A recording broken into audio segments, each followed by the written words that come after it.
Hey everybody, happy Thursday. And when it's Thursday here at katiemorton.com, that only means one thing. I'm drinking Pellegrino out of a bottle. No, I'm just joking. It means I'm on Twitter answering your questions. So, I have to get to see my friend Rocio.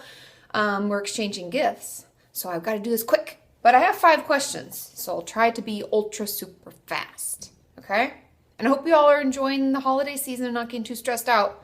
Remember, go back to my relaxation techniques or my yoga. Take some time for yourself, okay? Question number 1. How do I cancel therapy with a therapist I only saw once so far? What do I say? To be honest, I know it feels awkward and it's like, oh, I have to say something to tell her something. But it's really not a big deal. It's business. It's not personal, okay? Just keep telling yourself that. This is business. It's not personal. And I would say something to the effect of, and you could put your own words to it, but you could just say, and even if this isn't true, I know this is terrible. I'm not telling you to lie, but sometimes it just makes it easier. You can say, I found someone else that's a better fit. Thank you so much for your time. That's it. Ta-da. Or if you don't want to lie, if you want to be completely honest and you haven't found someone else, you can just say, I don't think this is a good fit, so I'm going to continue searching for a therapist. Thank you so much for your time. Ta-da. And I know it makes you anxious, but trust me, as a therapist, we don't take it personal. It's not that kind of a relationship. We're there to help if you feel it's a good fit, right? It's all about our relationship. So I hope that helps. Question number 2, and this is a good one. I hadn't even thought of this. Why is self-harm listed on medical records as BPD? BPD meaning borderline personality disorder. And I have a video on that if you're wondering what the heck that is. Thank you so much. Your videos are helpful. You're welcome. It is because the DSM is so behind the times, like it always is. And honestly, I've been thinking more recently, I'm going on a tangent, so just let me go for just a second. I've been thinking when I do more videos about DSM diagnoses that I'm going to stay away a little bit more from what the DSM tells you and give you more clinical, what you're going to feel, how your therapist is going to respond advice. Because the DSM is always behind and it's always frustrating. Every time people worry about what their diagnosis is, I'm like, the DSM makes me crazy because it's not right. And so, with that in mind, the reason cutting or self-harming is under BPD is because that's the only place that it's found in the DSM. So if someone is forced to give you a diagnosis, even though self-harm does not equal borderline personality disorder, it's not the same, it's the only way to give you a diagnosis about that. I honestly, personally, don't diagnose my clients based on their self-harm. I might diagnose them with depression or anxiety or whatever it is they're struggling with on top of that. I don't give self-harm its own diagnoses, which if they have to, that's what they'll do because that's the only place in the DSM that it's found. And that was something that we were petitioning for, a change for the DSM-5, was that it would include self-harm as its own separate diagnoses, but it didn't get pushed through. So that's why. There you have it. Question number 3. When is the self-harm workbook coming out? Okay, so in all honesty, because that's how I am with you guys, I had told myself that it would come out December 1st. That clearly didn't happen, and I'm sorry. But when we went home to Washington for Thanksgiving and then getting back, it was like, boom, it was December 1st. And the videos are recorded. I have created all the content, all the words are in there. I'm just making it pretty, and it's pretty much finished. Tonight I'm planning on proofreading it. Because, I have to step away and forget about it and then come back and be like, that doesn't make sense. Or I like this verbiage better or whatever. And then just making it pretty.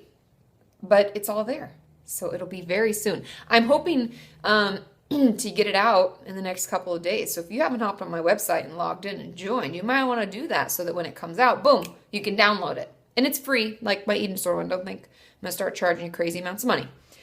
We all deserve help, right? Okay. Question number 4.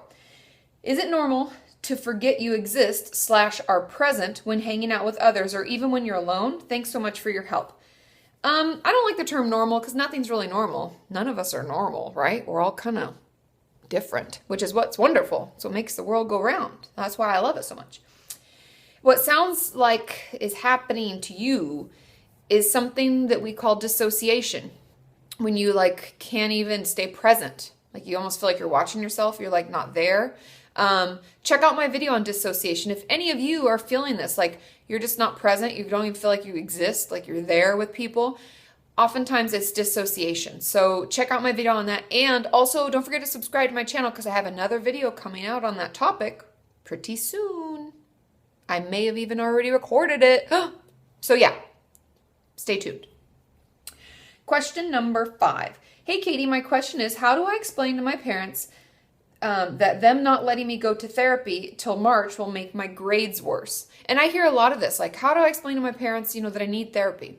Now, it depends on your parents, obviously. Some parents that I deal with are like, I don't believe in therapy. They'll come in, even the dads, and they'll be all like, I don't believe in what you do. I'm like, I don't care. I don't have an ego with this. We're just trying to help your son or your daughter or whatever. So that's why we're here, right? And then they'll be like, right?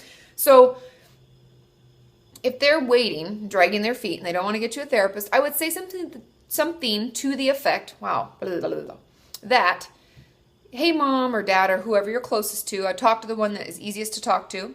And I would say something like, because I get so anxious or I get so depressed, insert issues that they know you're struggling with here. Because I get so depressed, it really makes it hard for me to focus in class, and I find my grades go down when I don't have an outlet. Is there any way I can see the therapist more quickly? Because I just don't want my grades to suffer.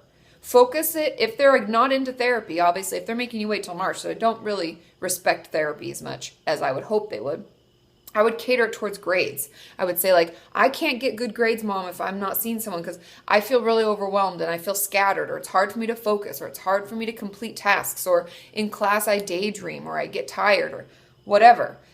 Be honest about your symptoms and how they affect you at school. And I would just go for it. And then I would say it'd really help if I could get a session earlier. Okay?